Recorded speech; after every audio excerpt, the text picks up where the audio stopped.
Hello दोस्तों, welcome to crime tracker channel.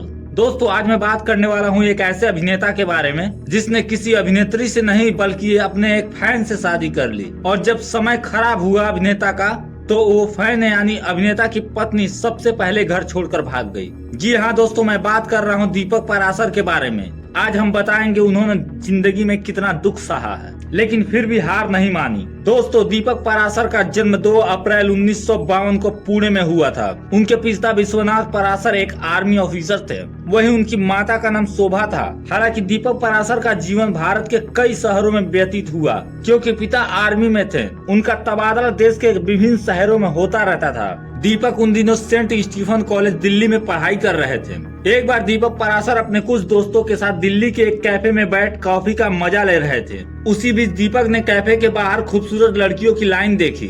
दीपक को रहा नहीं गया और उन्होंने एक लड़की से पूछ ही लिया कि आखिर आप लोग कतार में कर क्या रहे हो। तब लड़की ने कहा, मिस दिल्ली प्रतियोगिता हो रही है, फॉर्म भरने के लिए लाइन में लगे हैं। उसके बाद दीपक ने पास में ही लड़कों की लाइन लगी देखी। वहाँ भी जाकर उन्होंने लड़कों से पूछा, तुम्हारी लाइन किस चीज के लिए लगी है। उसके बाद वहाँ मौजूद लड़कों ने बताया, यह मिस्टर दिल्ली प्रतियोगिता के लिए फॉर्म भरने की लाइन है। वहाँ खड़े दीपक पराशर के दोस्तों ने दीपक का मजाक उड़ाते हुए कहा, जरा इस प्रतियोगिता को जीत कर दिखाओ तो माने। फिर क्या था, दीपक ने तुरंत मिस्टर दिल्ली के लिए उन्होंने फॉर्म भरा और कुछ दिनों तक चले इस प्रोग्राम में दीपक पराशर विजेता घोषित कर दिए गए। वो साल था 1976 का, जब सिमी ग्रेवाल और रणधीर कपूर ने दीपक को मिस्टर दिल्ली का ताज पहनाया और साथ में ही दीपक को मुंबई आने का हवाई जहाज का टिकट भी दिया। दूसरे दिन दीपक 6 बजे लगभग मुंबई के लिए फ्लाइट पकड़ी और सीधा मुंबई आ गए। भाग्य ने इनका बहुत साथ दिया और दीपक को बहुत सारे इनाम मिले।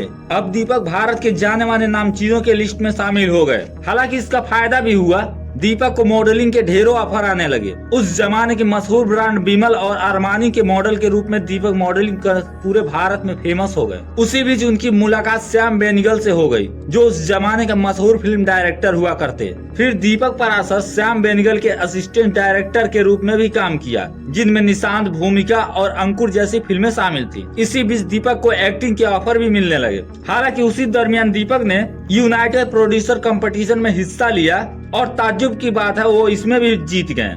ये वही प्रतियोगिता थी जिसने राजेश खन्ना को सुपरस्टार बना दिया था।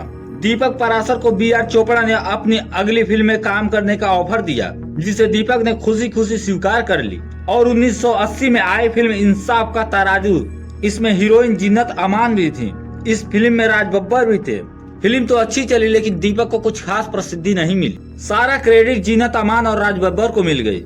फिर अगले ही साल उनकी दूसरी फिल्म आप तो ऐसे ना थे, इस फिल्म में दीपक पराशर को थोड़ी प्रसिद्धि मिली। उसके बाद साल 1982 में फिल्म आई निकाह। यह फिल्म सुपर हिट साबित हुई और दीपक पराशर का कद बॉलीवुड में और बढ़ गया। फिर दीपक ने अमिताभ बच्चन की फिल्म शराबी में भी काम किया था। हालांकि इसी बीच दीपक पराशर ने अपनी एक फैन सरिता से शादी कर ली, जिसके बाद इनके घर एक बेटी का जन्म हुआ, जिसका नाम राधिका था। जब राधिका 5 महीने की थी तभी दीपक को दुबई बुलाया गया। एक अवार्ड के आयोजन में उनको अवार्ड मिलना था। इसी बीच दीपक अपने कुछ दोस्तों के साथ बोट में समुंदर में पार्टी कर रहे थे। उसी समय बोट का बैलेंस बिगड़ गया और बोट पलट गई, जिसके कारण उनके 3 साथी मौके पर ही मर गए और दीपक का पैर बोट के प्रोपेलर में फंसकर बुरी तरह कुचल गया। जब दीपक दुबई से व्हील चेयर पर बैठ कर आए तो उनकी पत्नी उन्हें उसी हाल में छोड़कर 5 महीने की बेटी राधिका को लेकर अपने घर भाग गई और फिर कभी लौट कर नहीं आई।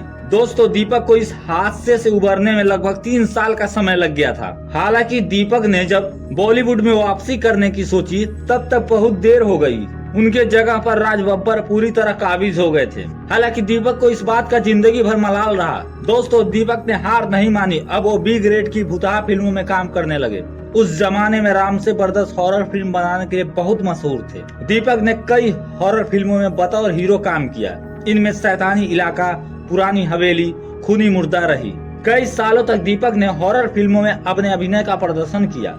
एक समय पर दीपक हॉरर फिल्मों के लिए डायरेक्टरों की पहली पसंद बन गए थे। लेकिन यहाँ भी हॉरर फिल्मों को लेकर धीरे धीरे लोगों के क्रेज खत्म होने लगे। फिर दीपक ने समय की नजाकत को समझते हुए टेलीविजन की दुनिया में अपना कदम रखा और कई धारावाहिकों में नजर आए, जिनमें चंद्रकांता, स्वाभिमान, कहीं तो होगा, टीवी धारावाहिकों में नजर आए और दीपक यहाँ भी सफल रहे। इसी बीच 2006 में बिग बॉस रियलिटी शो में नजर आए। हालांकि इसी शो में दीपक ने एक चौंकाने वाला खुलासा किया। उन्होंने दीपक को बताया कि वो एक गे हैं, यानी समलैंगिक। इस खुलासे से उनका कैरियर लगभग पूरी तरह खत्म ही हो गया। 10 साल बाद 2016 में दीपक एक बार फिर चर्चाओं में आए, जब लोगों को उनके गले के कैंसर के बारे में पता चला। दीपक ने कहा, जिंदगी ने हमें बहुत दुख दिए हैं और मैंने सबका सामना भी किया है और मैं इस कैंसर का भी सामना करूंगा और जीतूंगा भी। उनका कहना सच भी हुआ। दीपक अब कैंसर मुक्त हो गए और अपनी खुशहाल जिंदगी मुंबई में बिता रहे हैं। दोस्तों, दीपक पराशर की कहानी से हमें एक चीज सीखनी चाहिए, चाहे कितनी भी मुसीबत आए, एक ना एक दिन वो भी कट जाएगी। बस मन में हौसला और सब्र होना चाहिए। आशा करता हूँ दोस्तों आपको ये वीडियो पसंद आई होगी। दोस्तों, अगर हमारी मेहनत आपको पसंद आई हो तो हमारे चैनल को लाइक करें, सब्सक्राइब करें। जय हिंद, वंदे मातरम।